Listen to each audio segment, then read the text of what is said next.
It is of enormous reassurance to us, our Father, the sense that Thou art the sustainer and the holder of life, that despite all of our own limitations and finitudes, despite all of our weaknesses and failures, despite all of the soarings of our minds and imaginations and our spirits,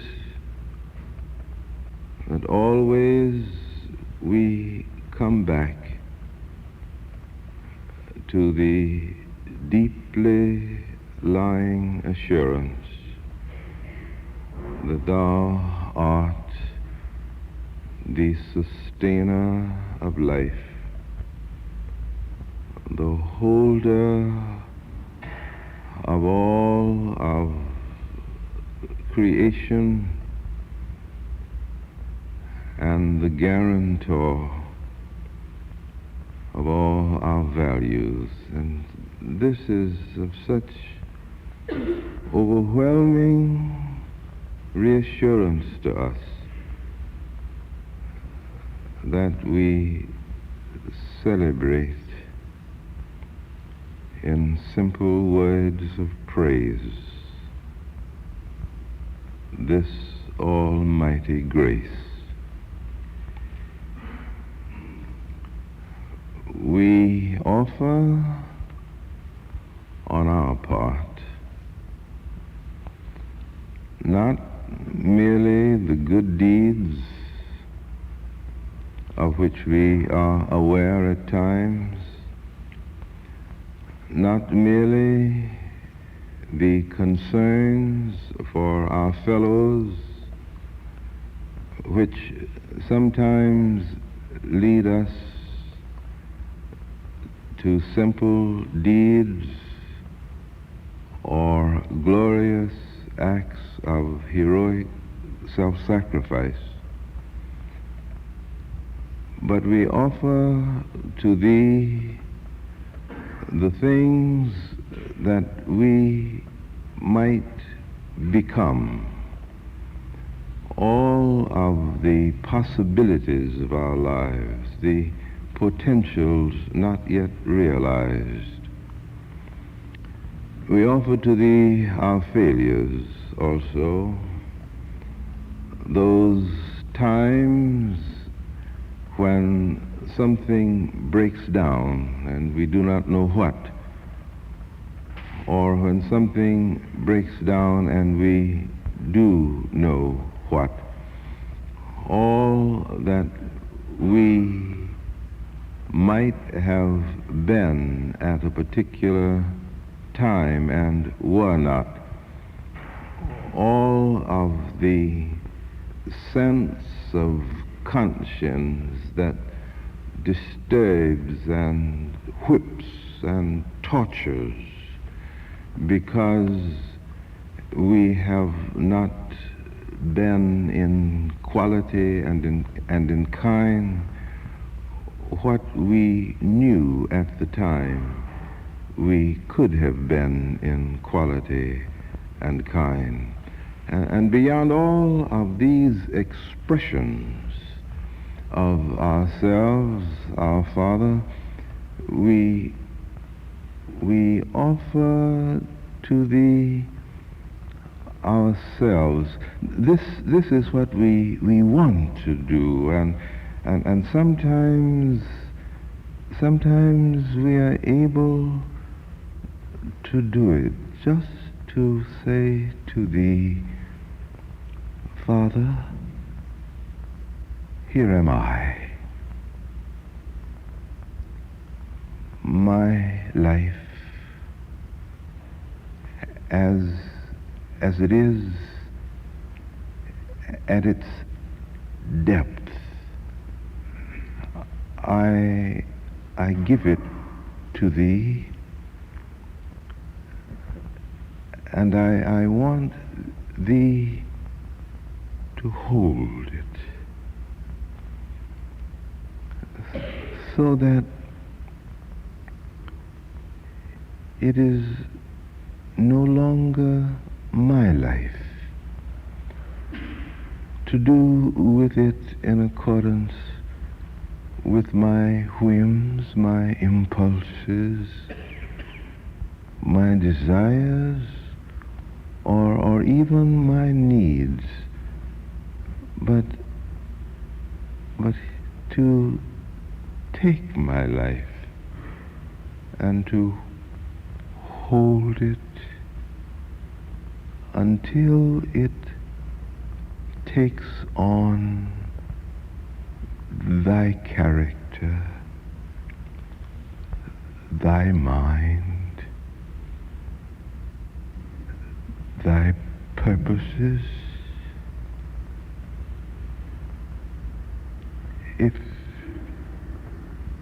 If thou wilt do this, and if thou wilt help me to do this, then I can be in myself what is truest and surest in me. And this,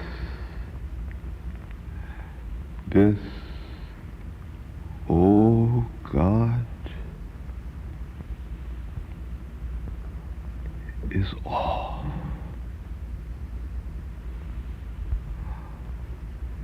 All.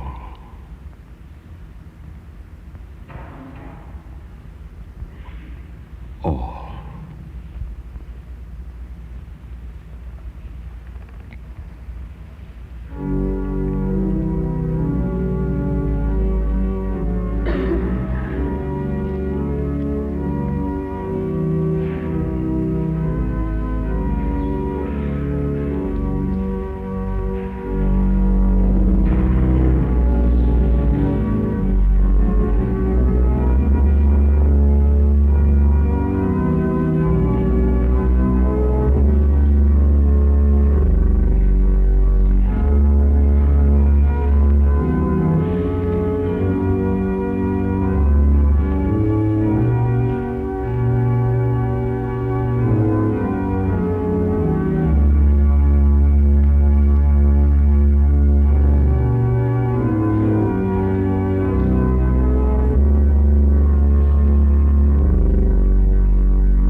As a background for our consideration of the second in our series, The Quest for Freedom, it is a strange freedom to be adrift in the world of men without a sense of anchor anywhere. Always there is the need of mooring, the need for the firm grip on something that is rooted and will not give. The urge to be accountable to someone, to know that beyond the individual himself, there is an answer that must be given, cannot be denied. The deed a man performs must be weighed in a balance held by another's hand. The very spirit of a man tends to panic from the desolation of going nameless up and down the streets of other minds where no salutation greets and no friendly recognition makes secure. Always a way must be found for bringing into one's solitary place the settled look from another's face, for getting the quiet sanction of another's grace to undergird the meaning of the self. To be ignored, to be passed over as of no account and of no meaning, is to be made into a faceless thing, not a man. It is better to be the complete victim of an anger unrestrained and a wrath which knows no bounds, to be torn asunder without mercy or battered to a pulp by angry violence, than to be passed over as if one were not. Here at least one is dealt with, encountered, vanquished, or overwhelmed, but not ignored. It is a strange freedom to go nameless up and down the streets of another's mind, where no salutation greets and no sign is given to mark the place to call one's own. To be known, to be called by one's name, is to find one's place and hold it against all the hordes of hell. This is to know one's value for oneself alone. It is to honor and act as one's very own. It is to live a life that is one's very own. It is to bow before an altar that is one's very own. It is to worship a God who is one's very own. It is a strange freedom to be adrift in the world of men, to act with no accounting, to go nameless up and down the streets of other minds, where no salutation greets and no sign is given to mark the place one calls one's own.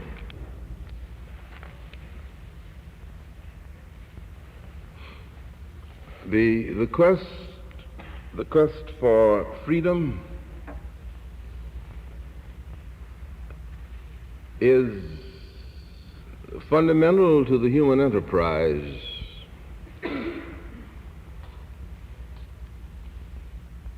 For freedom is the gift of life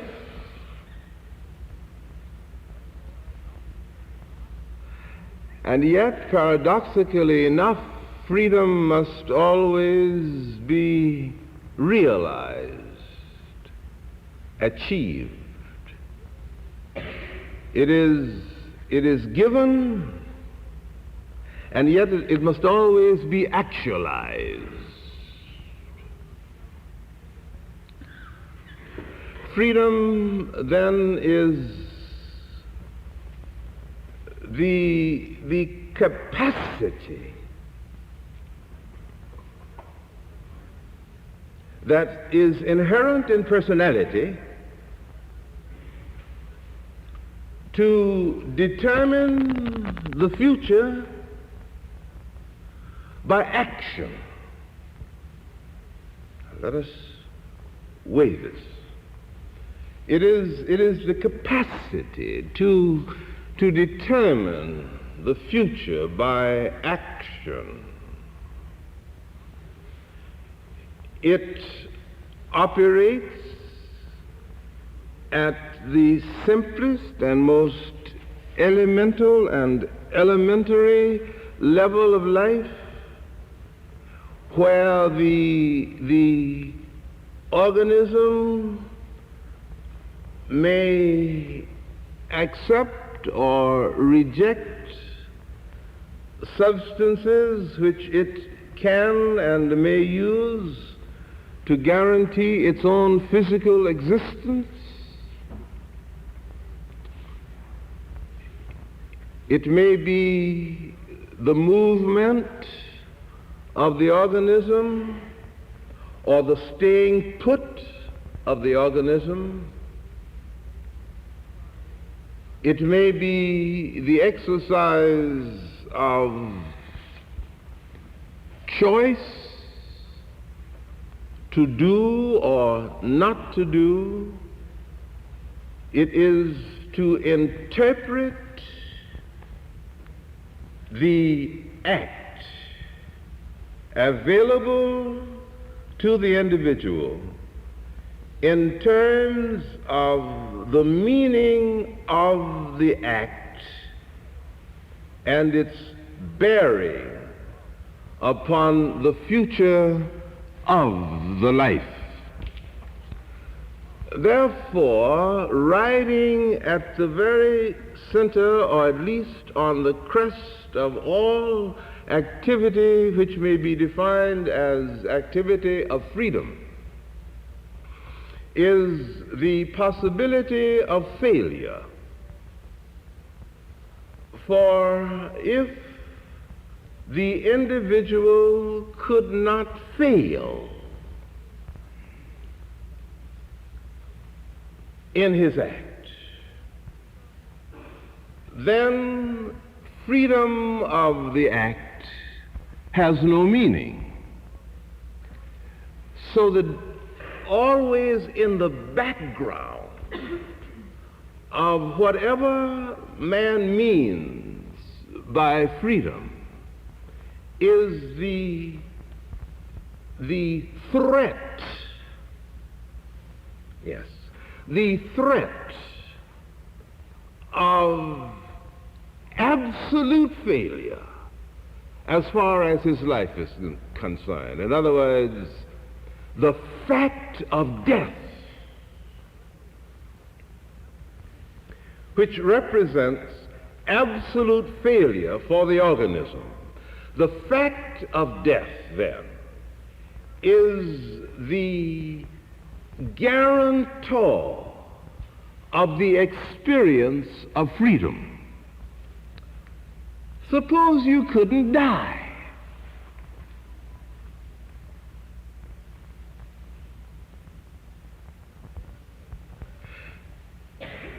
Then this would mean that there is not available to you at any particular point any other possibility than the possibility that you are then or that you are now experiencing. But because I can always die, this means that one possibility other than the possibility that I'm now experiencing is always open to me. So that men decide, as they begin to think about the meaning of freedom in their own lives, they may decide that the situation that with which I'm faced now, or by which I'm faced now, is for me a situation intolerable in character. And if this is the decision, then I do not have to accept that. I always have this other possibility. Now, that does not mean that I will go around wanting to exercise this possibility. But it does mean that in the background of my mind and in my experience there is this other option. So that Ibsen in The Wild Duck has the wild duck say that if he's wounded, he will sink himself to the bottom of the lake and give his life up to the waters flowing there, rather than to accept life on any terms that life may offer. Now, to go back to the working definition, the first part of it. Freedom is the capacity of the individual to determine the future by action. This means, then, that the individual can, standing where he is, project himself imaginatively into another possibility of action and deal with that possibility in his imagination and decide to accept it or reject it. And if he decides that in order to fulfill what seems to him to be an inner necessity for acting in a way that will determine a future which to him is mandatory for his life, then, and he knows that if he acts in this way, the result of his action will be his death, then he can choose deliberately to accept this possibility rather than to remain in the condition which he finds himself.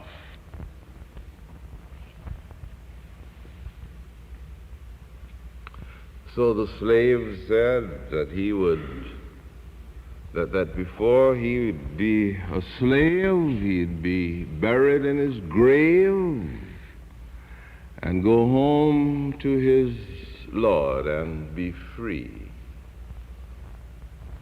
The essence then of freedom in the first place turns on how the individual with this givenness, how the individual is able to negotiate the frontiers of his freedom, the limitations of his freedom.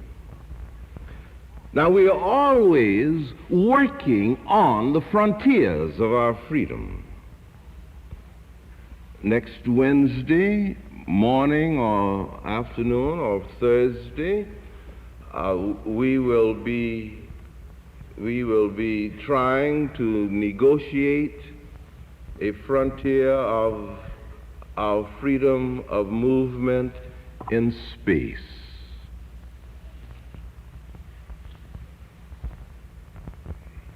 In every aspect of our life, because we are rooted in nature, we are always trying to push back the frontiers of our freedom of movement.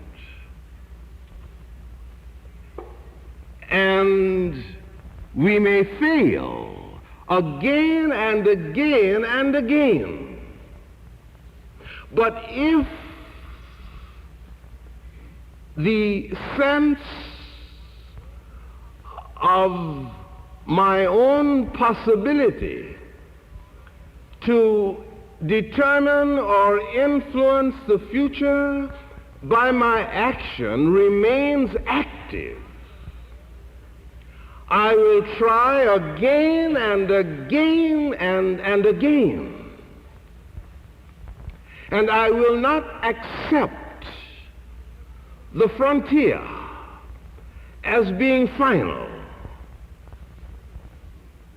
Now, if I'm dealing with a situation in which the frontier must be accepted as final, then I exercise my freedom by the way in which I deal with the fact of the finality.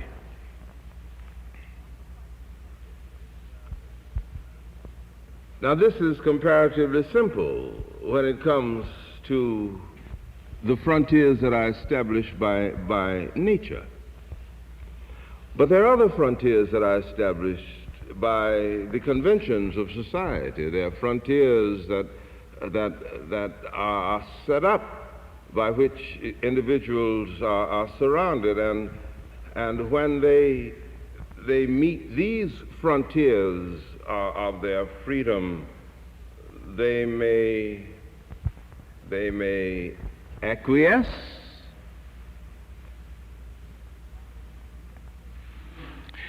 because necessity fronts them with a kind of invincible gesture, and there isn't anything that they can do about it. Now. And this is where the essence of freedom moves. Now, if I decide that there isn't anything that I can do about it, period, then the frontier of freedom that is external to me shifts from outside of me to inside of me.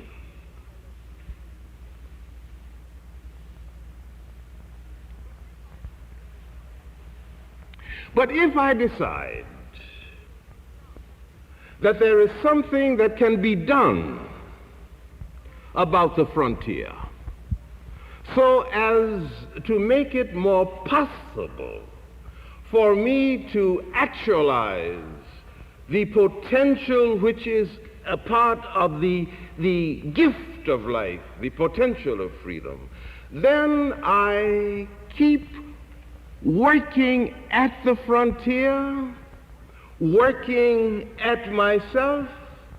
I keep trying to find ways within my environment that can influence the frontier, getting the frontier to move. We see this going on in the kind of social revolution that is taking place in various parts of the world, and particularly at the moment, that's taking place in our own country. The frontier of freedom set by convention. And the individual decides that he will not accept this frontier.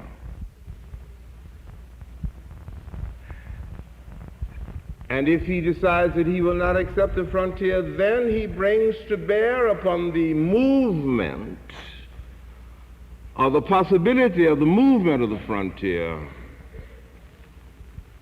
first all of his own resources,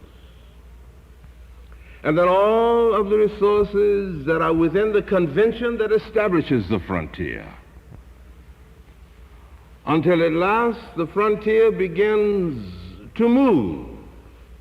Or if the frontier does not move, he may decide that it is better for him to give up his life rather than to accept the frontier as the fact of his life.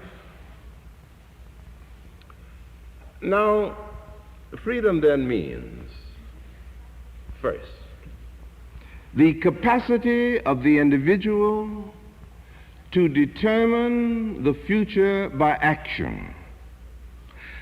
Now, the corollary to that is that freedom means also the sense of alternative, the sense of option. It may not mean the implementation of the option. It may be, for instance, that I decide that I can be what I want to be, but I don't want to be what I want to be. So that before I can deal with the possibility of my realizing in the future by action that which I want to be, I must operate on myself so that I will want to be what I want to be. No. I remember many years ago when I was a freshman college student in Atlanta, Georgia. One Thanksgiving night, I was going up a hill from town, going back to the college. It was a cold night, and I noticed a fire burning on the side of the street, and there were some men sitting around it warming themselves. And I decided I would join them to get a little warm before making the last pull up the hill where the college was. And they were discussing the fact that at the Candler warehouse, which is one of the large cotton warehouses in Atlanta, that most of the men working there had been laid off until the first of the year.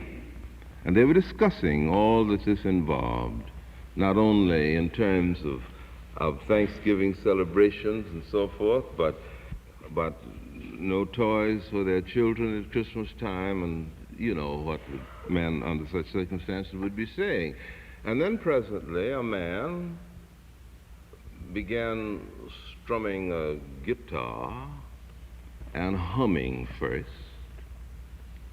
some melody that sort of insinuated itself into your mind without your permission.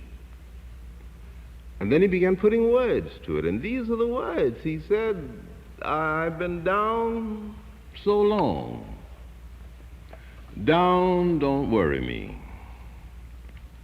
And I said to one of the men,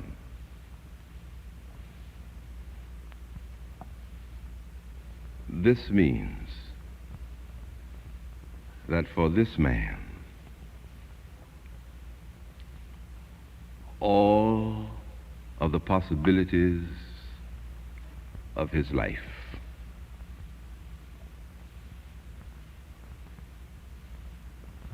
are canceled out. Canceled out. Because the sense of alternative had died. And it is not important, you see, as far as freedom is concerned. It is not ultimately important whether or not the individual is able at any particular point in time and space to realize the option. For again and again, the realization of any particular option is merely one of the external conditions of freedom, but freedom is a quality of the spirit. It is a quality of the mind and the heart. And as long as the individual keeps alive within him the sense of option,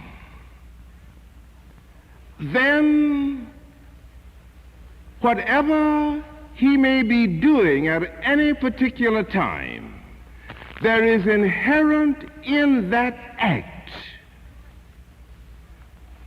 the threat that this act at last will be an act that can determine his future. But if this dies, then before there can be any movement towards freedom, the personality has to be reborn.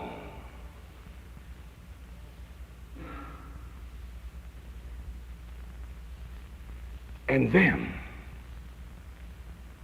move. Now, this whole idea was illustrated for me in something that I heard and about which I've told you before, but it was the most dramatic sermon that I heard during the years of my boyhood.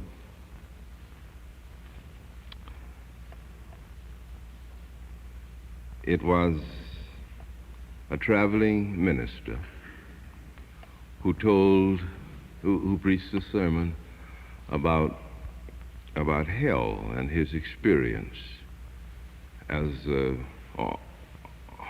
when he was on a personally conducted tour of hell he said that here in the sermon he dealt, of course, with the two cardinal sins of that period, and you can date me now, because the two cardinal sins of that period were dancing and card playing.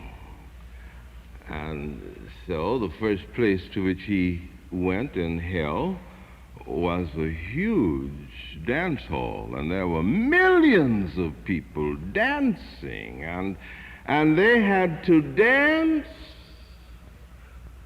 forever, and with the same partner.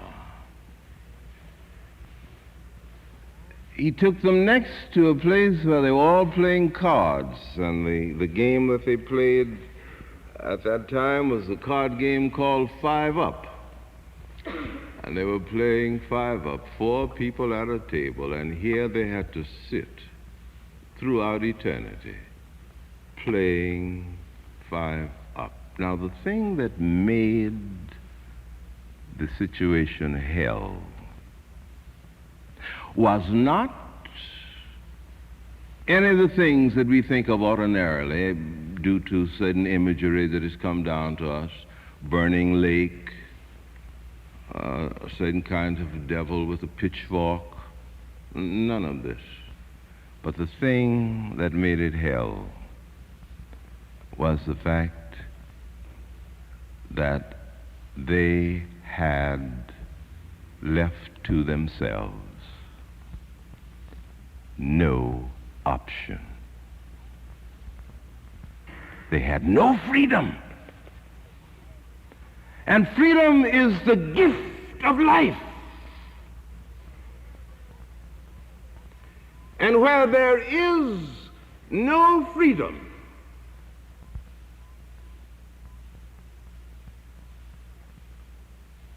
it is death.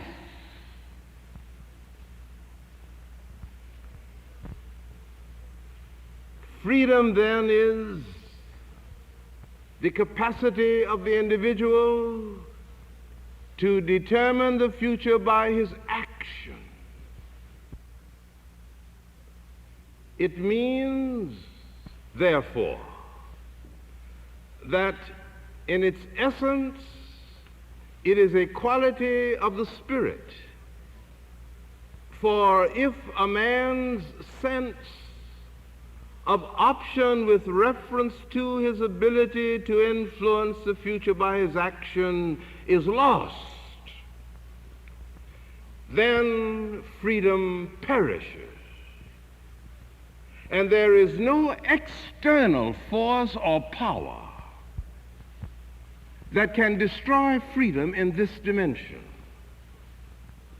For even though all external conditions are negative, even though there is nothing that is operable or maneuverable or movable at the frontier, at the moment, as far as that which keeps the individual from being able to determine his future by his actions in the present, nevertheless, it is one of the fundamental dimensions of personality to keep alive the sense of option, the possibility of being able at some time, somewhere, somewhen,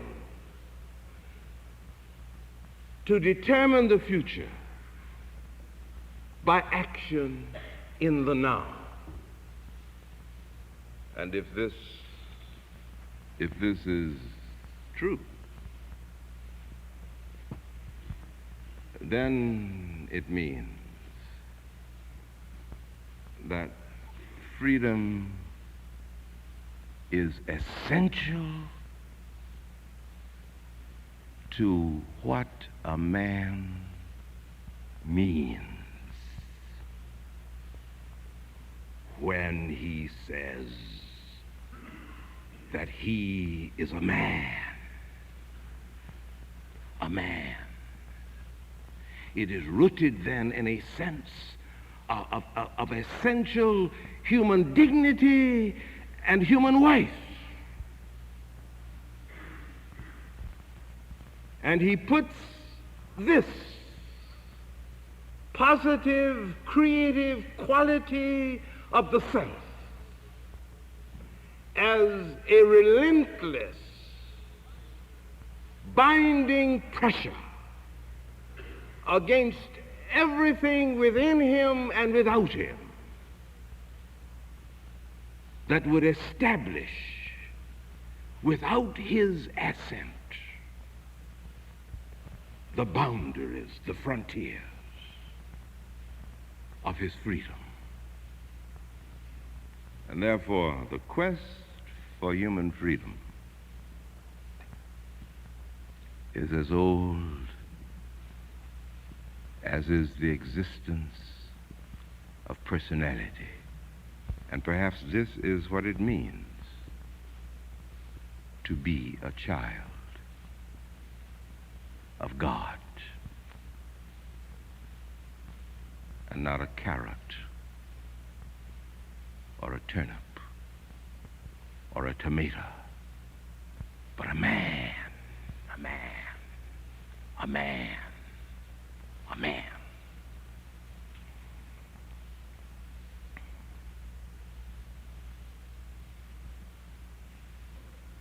Strong Son of God, immortal love, whom we that have not seen thy face by faith and faith alone embrace, believing where we cannot prove. Our little systems have their day. They have their day and cease to be. They are but broken lights of thee, but thou, O Lord, art more than they. And in this, O God our Father, is our hope and our redemption.